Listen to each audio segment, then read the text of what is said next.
Oh, good morning, folks. Hey, it's Shooter. Hey, we're going to go over major markets. This is a monthly article that we do, just covering the article that was just posted yesterday. Of course, at the end of the presentation, please do review our disclosure. Now, what we've done at the top of this article is we've sort of added a risk on, risk off box, that sort of gives us our outlook. We're looking, 6 months, 12 months, and position trades over a year. So, our swing trades are really less than 6 months. As a matter of fact, I'd say that box is tightened up substantially to 6 weeks, just because of market conditions. It's just not worth putting the swing risk out there for me until after we get through the first opening bells of January 2024. Maybe see what happens that first week and go from there. So, of course, that will be something that will be in each monthly publication of this article.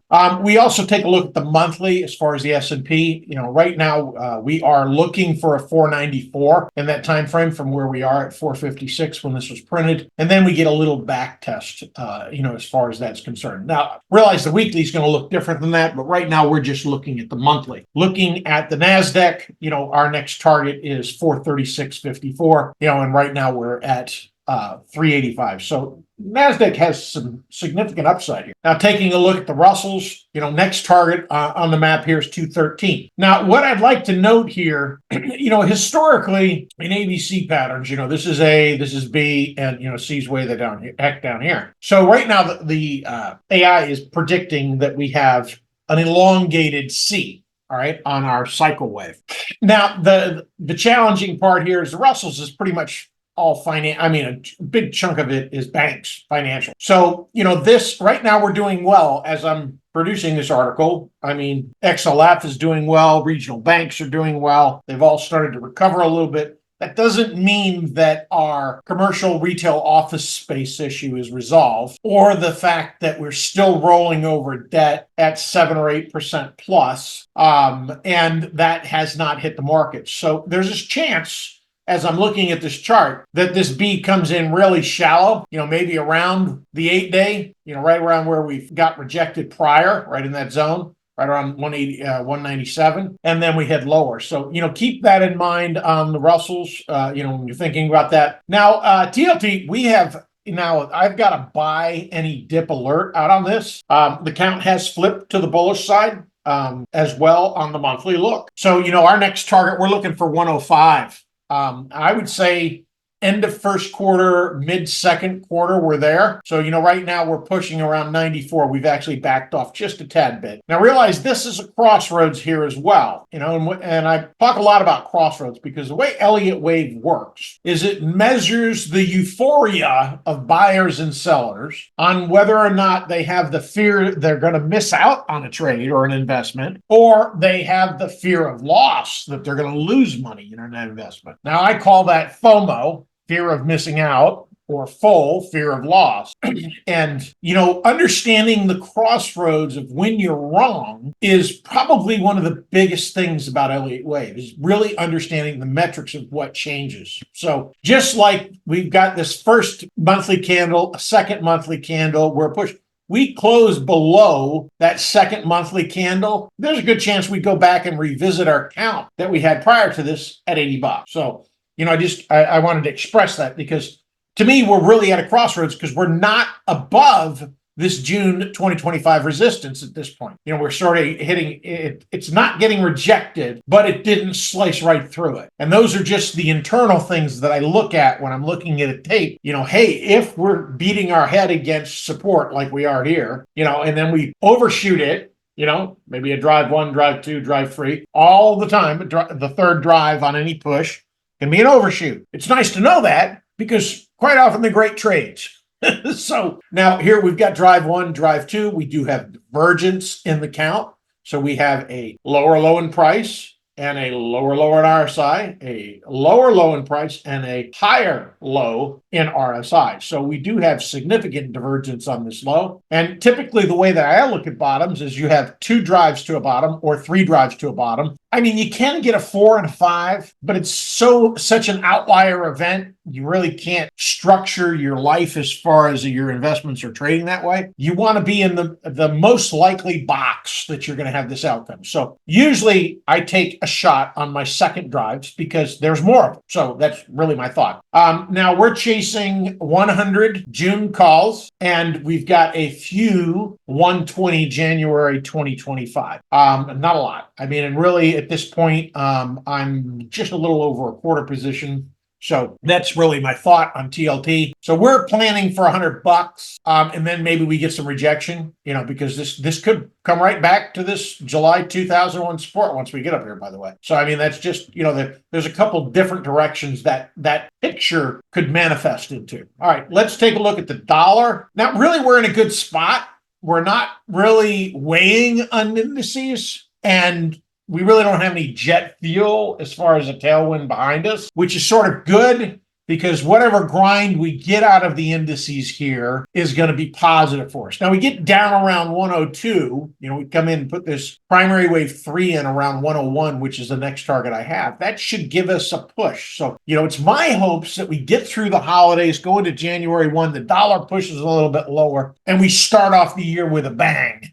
Kind of thing where we get going. That's sort of my visual of what I see here going into the first of 2024. Now, Bitcoin, we're still hovering around this 43. Now, the one thing I'm going to suggest, I posted it in our common area, in public area, a Blackstone disclosure that they added to their latest SEC filing. And I've always had this underlying concern that there would be a quasi-ban, so to speak, in Bitcoin, because I truly think the central banks are afraid of it. Because if it gets too big of a hold and all of us choose to use that over the regular banking system, they've lost. So the comments about the SEC potentially naming Bitcoin as a security is a big red flag. Now I looked at that article yesterday and I slept on it last night. And right now I'm not making any changes to what I'm doing. However, I got a tight stop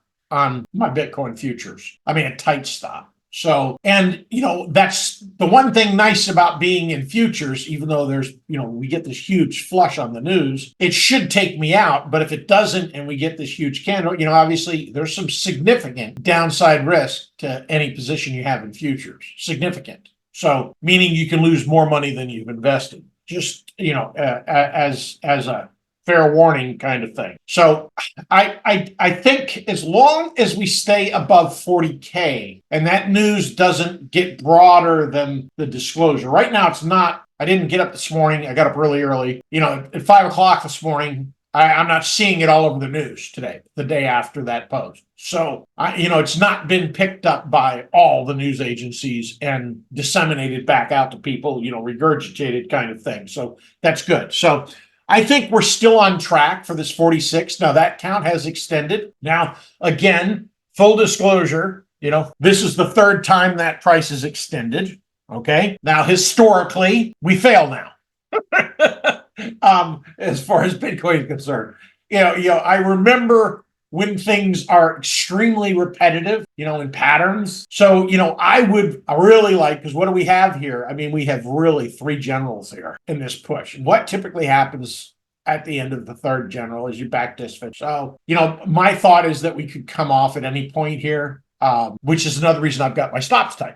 So just mentoring there just for a second. All right, let's take a look at sector focus. All right. Now, ICLN. Now, realize a better spot for me is trend support around $10, just with the look of the tape. Now we have a multiple of counts on these clean energy stocks, ETFs. But this is ultimately the picture that Kirk feels is the best way for us to look at this. So we're thinking Mr. Market wants $21 on ICLN, 50% back to me. And that's basically measuring this last leg is about $18 from where we are now. So that's the look that we have. Let's take a look at QCLN. Again, similar scenario. A better spot for me is trend support. around 25 bucks. Again, we've measured our leg, 50% back is 50.65, and Mr. Market is looking for 61.11. And now Winder Hill, Clean Energy. Now we've overshot. Now I look at this as a 3, drive 1, drive 2, drive 3. It's an overshoot. So, that looks much more constructive than the first chart because, of course, the better spot is transport. So we're there. So 50% back is maybe 60 bucks and Mr. Market is looking for 81. Now, let me clarify Mr. Market as I'm using the term. Everybody uses some form of technical analysis in this world, especially professional traders. And, what I've learned is not everyone uses the fib extension tool that I use. And basically my tool that I prefer to lay out a chart is a fib extension tool, which measures your trough, your peak, and your trough again. So it's measuring your cycle. So I like that. However, still 90% plus, 95% of the market never look at that. They only measure from their top to their bottom. And quite often they're not measuring the B. I've adapted this to my thinking because I want to measure my legs. I want to stick to my cycles to a great degree and how I'm doing a technical analysis because I find my targets are more accurate. So that's the main reason I do that. So measuring my C, the whole leg. So this is A, this is B, this is C. We don't want to measure just the last high of that run. We want to measure the B. So Mr. Market is more than likely looking a little lower on PBW than the 8102. However, this is my interpretation of what I see in the chart. That's just explaining that. All right. Now, Invesco Solar Energy ETF, again, better spots, transport down around 30 bucks. But here again, we've got our A, our B, and it looks like we have a shallow C. So there's not some equality there. But here again, you look at the RSI structure, confirmed low, right? We didn't really get a divergent low. All right. So yeah, we could overshoot. This would be drive 1, drive 2, drive 3. So here again, I like transport. It's a better spot. Okay, that's my thinking. So, but that's what we have for today, folks. As far as major markets, and we'll put this out next month as well. Great trading. Until next time.